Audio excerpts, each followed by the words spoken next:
Faustine Bollaert avoue enfin ce que l'on soupçonnait de la plus grande tristesse de sa vie, son amour et son mariage. Ce que la vérité sur sa santé et son mari révèle de la tristesse qui l'habite. Faustine Bollaert, journaliste et présentatrice de télévision française, est devenue l'une des visages les plus connus et appréciés du petit écran ces 2 dernières décennies. Avec sa douceur, sa voix chaleureuse et sa sensibilité particulière à aborder les histoires personnelles de ses invités, elle est considérée comme un modèle de femme moderne, forte et empathique. Mais derrière cette aura, derrière les doux sourires à la télévision, se cache une âme profondément blessée. Ces dernières années, les proches de Faustine ont commencé à remarquer des changements chez elle. Plus de silence, des moments plus contemplatifs et quelques signes d'une tristesse latente qu'elle n'a jamais avouée publiquement. Finalement, Faustine s'est confiée sur ce que beaucoup soupçonnaient. La plus grande tristesse de sa vie ne provenait pas d'un événement isolé, mais de l'accumulation de nombreuses années de déchirement entre amour, famille, carrière et blessures non exprimées. Née le 20 mars 1979 à Paris, capitale de la France, dans une famille de tradition intellectuelle et artistique, Faustine a été élevée dans un environnement culturel diversifié dès son enfance. Une sensibilité aux gens, aux émotions et aux anecdotes du quotidien semble s'être ancrée très tôt en elle. Contrairement à de nombreux présentateurs qui construisent leur image sur le glamour, Faustine choisit une voie différente, entrer dans le cœur du public avec intimité, sincérité et humilité. Elle est devenue célèbre grâce à l'émission « Ça commence aujourd'hui » où elle a écouté des centaines d'histoires vécues et émouvantes. Mais c'est peut-être le contact constant avec les tragédies d'autrui qui l'a également forcée à affronter plus profondément les blessures de sa propre vie, des choses qu'elle avait toujours cherché à éviter auparavant. De l'extérieur, la vie conjugale de Faustine semblait parfaite. Elle a épousé Maxime Chatham, célèbre auteur de romans policiers, à Paris. Le couple a souvent été salué par la presse comme « l'alliance parfaite de la littérature et de la télévision ». Ils ont 2 enfants et partagent souvent des moments heureux en famille sur les réseaux sociaux, avec retenue mais tendresse. Derrière ce calme se cachent pourtant des années de lutte pour Faustine pour concilier ses rôles d'épouse, de mère et de femme ambitieuse. Elle a confié en privé qu'il n'était pas toujours facile pour 2 personnes qui réussissent de vivre sous le même toit. La carrière de son mari exigeait des heures d'écriture isolées, parfois des mois. Quant à son travail, il exigeait des interactions sociales constantes, une gestion des émotions des autres et un retour à la maison émotionnellement épuisé. L'absence de rythme de vie la laissait parfois seule, même chez elle. Cette solitude n'est pas le résultat de la froideur ou de l'indifférence d'un partenaire, mais la conséquence naturelle de 2 vies parallèles, chacune suivant son propre chemin, avec des silences impossibles à combler. Faustine a écrit un jour dans un article personnel. Aimer quelqu'un, ce n'est pas toujours être proche de lui, mais apprendre à accepter la distance, tant spatiale qu'émotionnelle. Ces distances invisibles, au fil du temps, se sont accumulées en une tristesse silencieuse qu'elle n'a jamais nommée. On peut dire que son amour n'a pas disparu, mais qu'il a changé, prenant des couleurs plus discrètes que celles des premiers jours brillants. Nombreux sont ceux qui se demandent pourquoi Faustine, toujours à l'écoute de la douleur des autres, se confie rarement sur elle-même. A-t-elle peur que révéler trop d'émotions personnelles la fragilise en public ? Ou est-ce parce qu'elle estime qu'un narrateur doit toujours jouer un rôle silencieux ? Quelle qu'en soit la raison, ce silence fait partie intégrante de la vie de Faustine.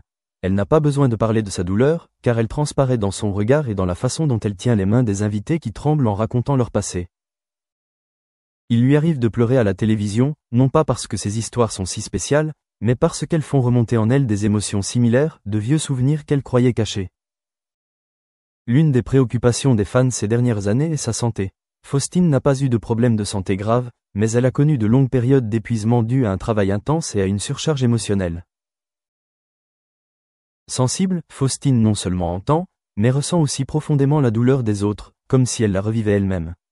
Elle a donc dû apprendre à établir des limites entre travail et vie personnelle, une tâche apparemment simple, mais extrêmement difficile pour quelqu'un au grand cœur comme elle. Des collègues proches ont raconté que Faustine a dû faire une pause complète à plusieurs reprises, s'éloignant des médias pendant plusieurs semaines pour se rétablir. Cela illustre en partie le poids qu'elle a dû supporter dans un travail qui semblait se résumer à « écouter et parler ». Pour Faustine, ses enfants sont son plus grand réconfort et la motivation qui lui permet de maintenir l'équilibre malgré les tempêtes de son cœur. Elle consacre beaucoup de temps à prendre soin d'eux et à les élever, non seulement physiquement, mais aussi mentalement. Malgré son emploi du temps chargé, elle s'efforce toujours d'être présente dans les moments importants de leur vie. Ses proches savent qu'elle ne laisse jamais le travail prendre le dessus sur sa vie de famille, même si cela implique de sacrifier de nombreuses opportunités.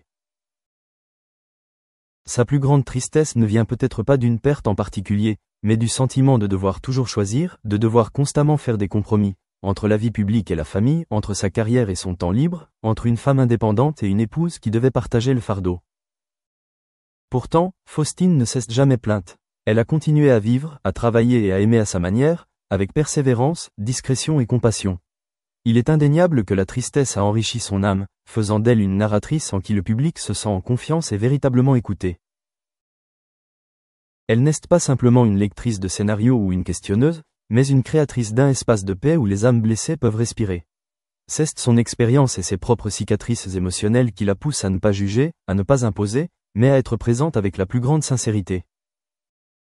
Aujourd'hui, à 46 ans, Faustine Bollaert conserve son éclat caractéristique, mais son regard a gagné en profondeur, celui de quelqu'un qui a traversé de nombreuses épreuves émotionnelles sans jamais s'effondrer. Elle n'est peut-être pas trop jeune, pas trop bruyante, et n'a pas besoin d'articles sensationnels pour affirmer sa valeur. Ce qu'elle possède, c'est le respect de ses collègues, l'amour du public et, surtout, la paix avec elle-même, même si la tristesse est toujours présente. La plus grande tristesse de la vie de Faustine n'est pas une tempête soudaine, mais un courant souterrain, lent, persistant, qui s'infiltre dans tous les recoins de sa vie. Mais au lieu de la laisser la submerger, elle choisit de vivre avec, comme un élément indispensable de son parcours de mère, d'épouse et d'inspiration. Et par ce choix, elle affirme le caractère d'une femme qui n'a pas besoin d'être parfaite, mais qui est toujours honnête avec elle-même, avec sa famille et avec tous ceux qui l'ont écoutée. Faustine Bollaert n'a jamais cherché à afficher une force ostentatoire. Elle ne se force pas à devenir un modèle d'invincibilité ou le symbole de la femme parfaite, à une époque où chacun est contraint de faire ses preuves. Au contraire, elle choisit la sincérité, parfois faible, parfois lasse, mais toujours vraie. C'est cette honnêteté qui fait la différence de Faustine, une femme assez courageuse pour accepter qu'il existe des chagrins indélébiles, des émotions indéfinissables et des blessures qui n'ont pas besoin d'être guéries, mais simplement reconnues. Après de nombreuses années passées à collaborer avec l'émission, ça commence aujourd'hui, à interagir avec d'innombrables personnes au parcours varié, Faustine a parfois eu l'impression de se fondre progressivement dans chaque personnage. Les histoires de mères célibataires, de femmes trahies, d'enfants grandissant sans amour ou de personnes ayant perdu des êtres chers, sont autant de miroirs qui reflètent son propre cœur. Dans chaque histoire, Faustine révèle une part d'elle-même, celle qui est restée silencieuse, celle qui a été mise de côté et celle qui a été occultée par les projecteurs. C'est peut-être pour cela qu'elle non seulement anime l'émission, mais qu'elle vit aussi avec elle, avec la douleur des autres comme si elle vivait avec la sienne. Son mari, Maxime Chatham, bien que connu comme écrivain célèbre, menait une vie très privée. Il apparaissait rarement en public avec Faustine lors d'événements médiatiques et évoquait rarement leur vie de couple en interview. Cela créait parfois un sentiment de distance entre eux, l'une vivant sous le feu des projecteurs, l'autre vivant dans un monde imaginaire et littéraire distinct. Cependant, Faustine elle-même a nié à plusieurs reprises que cette distance ait constitué un obstacle. Elle avouait que la vie de famille n'était pas toujours facile, mais qu'il y avait une chose qu'elle appréciait profondément chez Maxime,